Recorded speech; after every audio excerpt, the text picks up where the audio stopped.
Killmonger is about to start showing up in other media.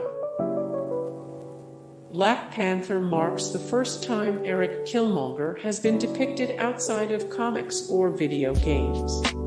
While he's been in numerous LEGO Marvel games and a mobile game, Killmonger has obviously never been in a live-action film before, as Black Panther just made his live-action debut in 2016. But he's also never even been in cartoons. T'Challa has. This is likely to change in a hurry.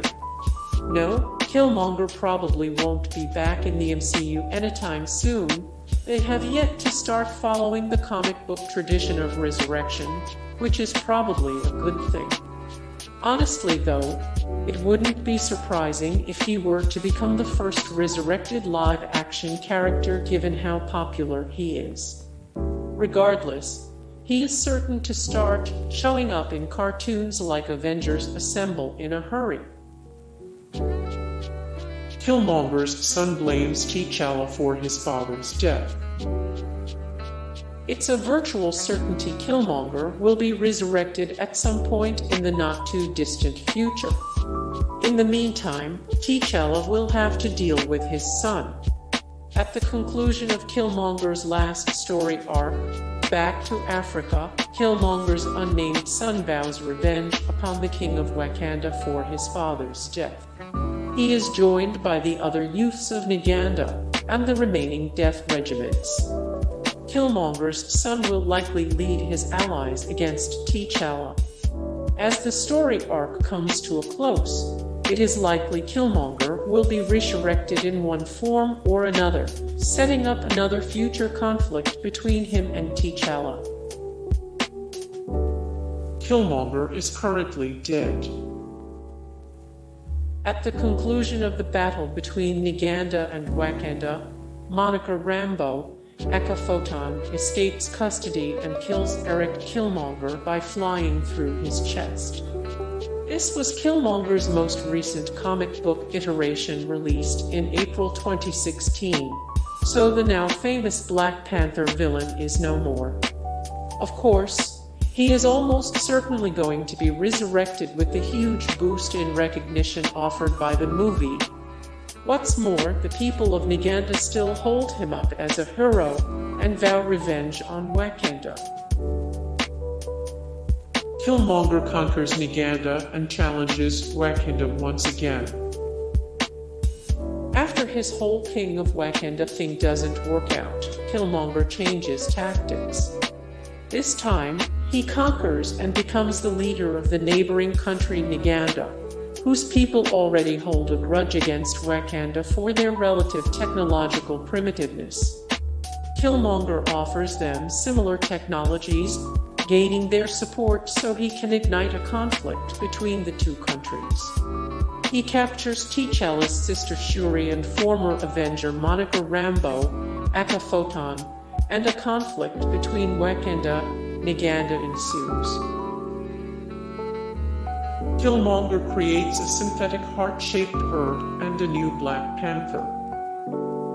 Using his brilliant scientific mind honed at M, Killmonger sets to work on a synthetic version of the heart-shaped herb, recognizing he can't safely ingest the real thing. Meanwhile, T'Challa befriends a New York policeman named Casper Cole. Cole is frustrated he doesn't truly possess the powers of the Panther clan, so he travels to Wakanda, where he faces the revived Killmonger in combat. Cole loses. Killmonger wants him as an acolyte, though, so he gives Cole the synthetic heart-shaped herb, granting him Black Panther-like powers. However, for accepting Killmonger's help, Cole has to drop the Black Panther title, and he adopts the mantle of the White Tiger instead. T'Challa saves Killmonger and retakes his throne. When Killmonger takes the heart-shaped herb in an effort to complete his ascension to become the true King of Wakanda, it poisons him. It could have killed him, but T'Challa is there to provide ministrations along with a more capable healer. This leaves Killmonger in an alive, very comatose state. Killmonger eventually wakes up from the coma only to find T'Challa reclaimed his throne. Though the herb nearly killed him, Killmonger does see some benefits, as he now has night vision, tracking, and physical endurance to rival that of T'Challa. As Black Panther, Killmonger tries to join the Avengers and fight Deadpool. As Black Panther, Killmonger tries to join the Avengers and fight Deadpool. Killmonger defeats the real T'Challa and becomes the Black Panther. The film Black Panther drew heavily from this particular storyline. Killmonger seeks a rematch against T'Challa, and when he faces the Black Panther, a top warrior falls. It isn't Killmonger who falls victim to a surprise arrival. T'Challa gets distracted when Everett Ross shows up as an unlikely spectator, giving Killmonger an opening. Killmonger strikes a winning blow and takes the mantle of Black Panther. Killmonger dies and is resurrected again. Killmonger dies and is resurrected again. Killmonger briefly seizes control of Wakanda by framing Iron Man and War Machine for T'Challa's death. Killmonger briefly seizes control of Wakanda by framing Iron Man and War Machine for T'Challa's death. Like virtually every comic book character, Killmonger dies and is resurrected.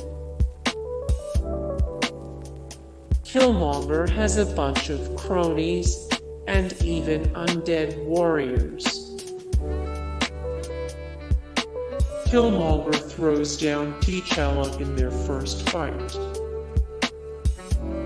Killmonger throws down T'Challa in their first fight. T'Challa repatriates Killmonger to Wakanda in the comics. T'Challa repatriates Killmonger to Wakanda in the comics. Killmonger is essentially a tragic anti-T'Challa. His real name is Niganda, and he is Wakandan. His real name is Niganda, and he is Wakandan. Hey guys, thank you so much for the support and likes and comments down below, and also thank you so much for watching, and I look forward to see you in the next video. Then take care, bye.